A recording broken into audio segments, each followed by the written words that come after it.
వేసవిలో వేడి నుంచి ఉపశమనం పొందడానికి చాలా మంది ఏసీ వాడుతుంటారు. అయితే ఏసీ ఉన్న గదిలో ఎక్కువసేపు ఉండడం వల్ల కొందరికి గొంతు ఎండిపోవడం, గొంతులో గరగర లేదా నిద్ర లేవగానే గొంతు నొప్పి వంటి సమస్యలు ఎదురవుతాయి. ఏసీ పనితీరుతో గాలిలో కలిగే మార్పుల వల్ల ఇలాంటి సమస్యలు వస్తాయని నిపుణులు చెబుతున్నారు. ఏసీ వల్ల గొంతుకు ఏ విధంగా ఇబ్బంది కలుగుతుంది? సమస్య రాకుండా పాటించాల్సిన కొన్ని టిప్స్ ఏంటో చూద్దాం. గాలిని చల్లబరిచే క్రమంలో తేమను ఏసీ బాగా తగ్గించేస్తుంది. దీనివల్ల గాలి పొడిగా మారుతుంది. ఆ పొడి గాలిని పీల్చినప్పుడు నోరు, ముక్కులో ఉండే మ్యూకస్ మెంబ్రెయిన్ ఎండిపోయి గొంతులో గీసుకుపోయినట్లు అనిపించొచ్చు. అలాగే చల్లని పొడి గాలి పీల్చడం వల్ల కొందరికి గొంతు లోపలి భాగంలో కాస్త వాపు రావచ్చు. దీనివల్ల పదే పదే పొడి దగ్గు లేదా గొంతు నొప్పి వచ్చే అవకాశం ఉంటుంది.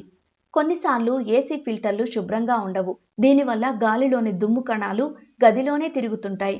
ఇవి గొంతులోకి వెళ్లి అలర్జీని కలిగించే రిస్క్ ఉంటుంది.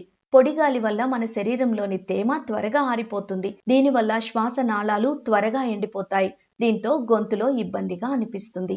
ఈ సమస్యలు ఎదురుకాకుండా కొన్ని సింపుల్ టిప్స్ ఫాలో కావాలంటున్నారు నిపుణులు.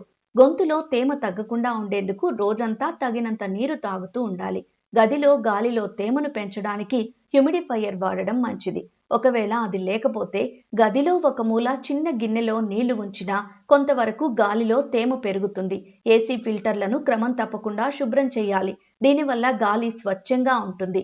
ఏసీ టెంపరేచర్ మరీ తక్కువగా పెట్టకుండా 24 నుంచి 26 డిగ్రీల సెంటీగ్రేడ్ మధ్య ఉంచడం మంచిదని నిపుణులు చెబుతున్నారు. దీనివల్ల గాలి మరీ పొడిగా మారదు.